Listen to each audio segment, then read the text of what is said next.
Brillanti Musicals, kull nhar ta' ħamis fit-8:30 dejjem fuq One.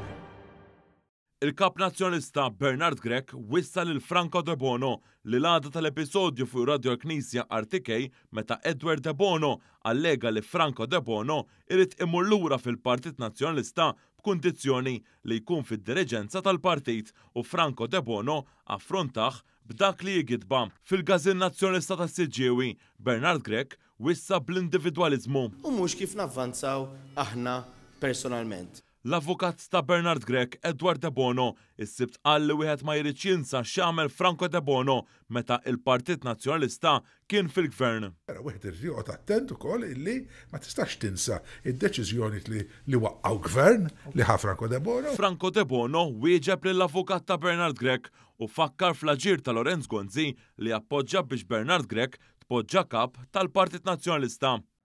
Ħadd m'għandu dritt jipponta subaħ lejja għax jiena ħatta jew ma ħaddix kontra l-kap u jiena ħatta minħabba issues ta' policy għax dak l-istess kap li kien hemm dak iż-żmien meta dierlu lil kap Adrian Delija moġbux x'għamel. Raw kif għamlu qaċtuh.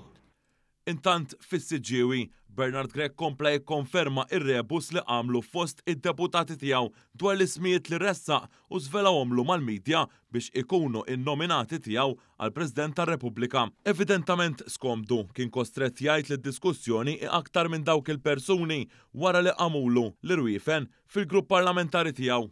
Però huma 3 persuni li semmew kif semmejt inti mill-gazzetti. Bla dubju d-diskussjoni tibqa' għaddejja. Fis-Siġġiewi, il-kap tal-Oppożizzjoni kienet jiġi intervistat u man nofsija ħin staqsa u xbillest.